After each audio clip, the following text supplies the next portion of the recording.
Back in 1901, the world witnessed the birth of a titan, a company so vast and powerful it became the very first billion-dollar corporation in history. This wasn't some tech startup or a Wall Street bank. This was United States Steel, a behemoth forged in the fires of American ambition by the legendary financier J.P. Morgan. For decades, its steel was the skeleton of a new America, the backbone of its skyscrapers, the arteries of its railroads, and the armor of its military. The name U.S. Steel was synonymous with American dominance. Today, that colossus is a shadow of its former self. A company that once produced 2/3 of all steel in the United States now struggles against foreign competitors and nimbler domestic rivals. Its iconic name, once a symbol of unshakable industrial power, became the subject of a multi-billion-dollar foreign acquisition, debated in the highest offices of the White House. This is the story of how the giant that built the modern world crumbled under its own weight. A cautionary tale of how a reluctance to change and a fatal dose of hubris can bring even the mightiest to their knees. The story of U.S. Steel begins at the dawn of the 20th century, an era of wild industrial growth. The demand for steel was insatiable, but the industry was a chaotic battlefield of cutthroat competitors. At the center of this storm was Andrew Carnegie, a man who had driven down the price of steel through ruthless efficiency. For the workers in the mills, this meant grueling, dangerous, and physically demanding labor for a wage that could build a family and a future. But where others saw chaos, the financier J.P. Morgan saw an opportunity for order, and of course, immense profit. In a move that would redefine the scale of business, Morgan orchestrated the merger of Carnegie Steel with its biggest rivals, including Albert H. Gary's Federal Steel Company. The result, in 1901, was the United States Steel Corporation. Capitalized at an astonishing $1.4 billion, worth over $52 billion today, it was the largest corporation the world had ever seen. Almost overnight, U.S. Steel controlled about 2/3 of all American steel production. It was a fully integrated empire, owning everything from the iron ore mines and the ships that moved raw materials to the mills that made the steel and the railroads that delivered it. This wasn't just a company. On Wall Street, it was known simply as the corporation. Under the leadership of Judge Albert H. Gary, U.S. Steel aimed to stabilize the market.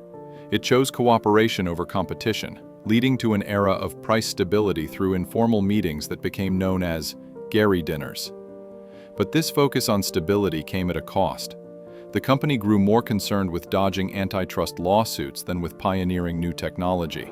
In a telling move, one of its own founders, Charles Schwab, left to lead rival Bethlehem Steel, which quickly became known for innovation while U.S. Steel grew stagnant. Still, for decades, the sheer size and influence of U.S. Steel was undeniable. It built company towns like Gary, Indiana, where generations of families lived and breathed steel. The trade-off was clear. In exchange for their sweat and loyalty, steel workers earned a decent wage that provided a middle-class life. Its steel raised the skylines of New York and Chicago, spanned rivers with breathtaking bridges, and fueled the Allied victory in 2 world wars. U.S. Steel wasn't just part of the American century. It was being built by the hands of its workers, one steel beam at a time. The post-World War II era should have been U.S. Steel's golden age. Its main global competitors in Europe and Japan were in ruins. For a time, U.S. Steel enjoyed unmatched dominance, raising prices and raking in massive profits. This period, however, has been called the dodo period of the American steel industry. While the world rebuilt, U.S. Steel stood still, and while executives enjoyed the profits, the men in the mills continued to perform the same back-breaking, dangerous work. The fatal flaw was a deep resistance to innovation. As war-torn nations like Japan and Germany rebuilt their steel industries, they did so with state-of-the-art technology. They embraced revolutionary methods like the basic oxygen furnace and continuous casting, which were far more efficient than the aging open-hearth furnaces U.S. Steel kept using. American firms were sometimes early adopters of these new technologies, but they failed to implement them as quickly or thoroughly as their foreign rivals. The giant was too big, too unwieldy, and too comfortable to change. Management obsessed over short-term cost-cutting and avoiding the huge investments needed for modernization. Instead of innovating, U.S. Steel and other American producers often went running to Washington for help, seeking protection from the rising tide of cheaper, higher-quality foreign steel. Trade restrictions in the 1960s gave them a temporary shield, but did nothing to fix the underlying problem. They just weren't competitive anymore. By the 1970s, the cracks in the empire were impossible to ignore. Foreign steelmakers could make steel faster and cheaper. At home, powerful unions fought to secure high labor costs, demanding that workers who risked their health and safety in the mills receive their fair share of the pie. The American economy itself was changing, shifting away from heavy manufacturing. The storm that had been gathering for decades was about to break, and U.S. Steel was steering right into it. The 1980s were brutal for American heavy industry, and U.S. Steel was at the epicenter of the collapse. Facing a flood of cheap imports and falling demand, the company began a painful downsizing. Mills that were once the lifeblood of entire communities were shuttered. The workforce was slashed, devastating steel towns across the country and leaving generations of loyal workers feeling betrayed. Primary role and the duty, I think, of management really is to make money. And in our case, our primary objective is not to make steel, it's to make steel profitably. Instead of reinvesting in its core business, U.S. Steel made a fateful pivot. During the Reagan administration, steel companies got big tax breaks to help them compete. But U.S. Steel used a lot of that money to diversify away from steel, buying Marathon Oil and Texas Oil and Gas. In 1986, it even rebranded as USX Corporation, a clear sign that steel was no longer the priority. To the workers, this move was seen as an admission of failure and a retreat from the very industry their families had built. The human cost was immense. A bitter labor dispute in 1986, where workers fought for their livelihoods against a company they felt was abandoning them, led to a 6-month work stoppage that hurt the company's market share even more. When it ended, USX announced it was closing 4 more plants for good, cutting another 3,500 jobs and shattering more communities. By the turn of the 21st century, U.S. Steel was a ghost of its former self. The company spun off its oil assets and went back to its original name in 2001, but the damage was done. On its 100th anniversary, the company that once made 67% of all American steel now produced only 8%. The new millennium brought a glut of cheap steel from China, which accelerated the decline.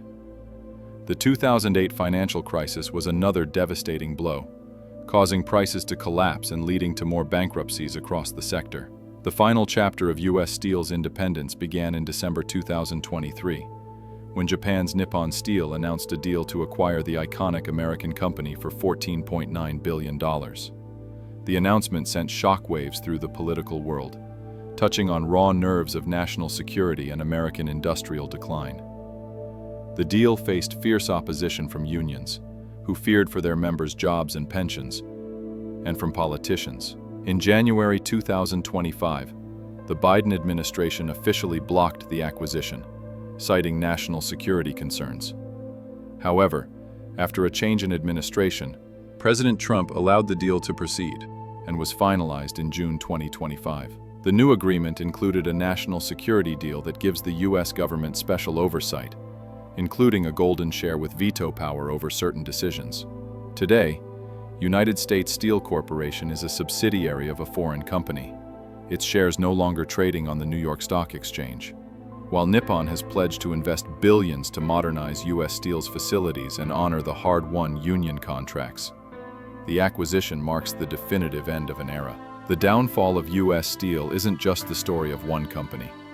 It's the story of an industry that was too slow to innovate, too reliant on political protection, and too confident in its own invincibility. It's a story about generations of workers who built a nation with their bare hands, only to see the ground crumble beneath their feet. It's a reminder that in business, dominance is never permanent. The company that built America's skylines ultimately became a monument to its own past, a titan of industry that forgot one crucial lesson: the world never stops changing. The moment you decide to stand still is the moment you begin to fall.